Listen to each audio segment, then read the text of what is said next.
Mga kapuso, sinamantala ng ilang motorista ang maagang pagpapakarga ng langis dahil sa nakaambang big-time oil price hike bukas. Ang malakihang pagtaas ng presyo ng langis ay epekto umano ng sigalot sa pagitan ng Israel at Iran. Makibalita tayo live kay Jasmine Gabriel Galban. Jasmine?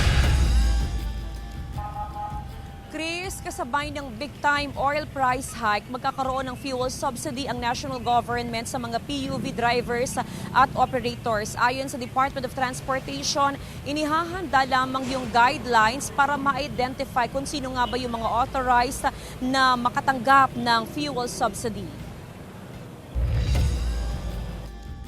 Alas 9 pa lang ng umaga ngayong Lunes, sunod-sunod na ang pagdating ng mga motorista magpapakarga ng langis sa kanilang mga sasakyan sa isang gasoline station sa Mangaldan, Pangasinan. Minamadali nila magpagas dahil sa nakaambang big-time oil price hike bukas, June 24. Halos 5 piso ang projected oil price increase sa kada litro ng diesel at kerosene, habang nasa 3 piso naman ang inaasahang pagtaas sa kada litro ng gasolina. Last night pa yata lumabas yung news na magkakaroon ng big time hike.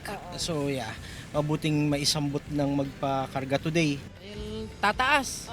Kailangan ng i-full tank. Sayang din yung yung ilang piso na itataas. Ayon sa Department of Energy, bunsod pa rin ng sigalot sa pagitan ng Israel at Iran ang oil price increase. Kasabay ng dagsa ng mga nagpapakarga ng langis sa mga gasolinahan, nakatatanggap daw ngayon ng reklamo ang DOE ukol sa umano'y hoarding ng langis ng ilang gasoline station. Nakakatanggap kami ng mga ganong complaint na magpapakarga sila kaso sinasabi ng mga gas station na wala silang laman. Yun nga, kung sakaling may mga gano'n na may pagdududa o talagang nakita nyo naman na parang may hoarding na nangyayari kasi bawal ang hoarding diba?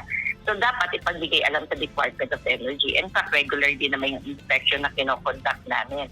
Ngayong June 23, nasa 50 pesos ang kada litro ng diesel. Nasa 54 hanggang 55 pesos naman ang kada litro ng gasolina.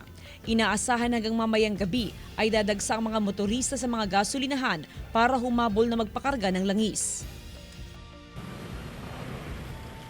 Chris, ngayong hapon lang ay naglabas ng press release ang Department of Energy na gagawing staggered yung fuel price adjustment ngayong linggo. Actually, pinagsasubmit ng Department of Energy ang mga oil companies ng implementation scheme na naglalaman ng breakdown ng staggered adjustment hanggang alas 6 ngayong gabi. Chris? Maraming salamat, Jasmine Gabriel Galban.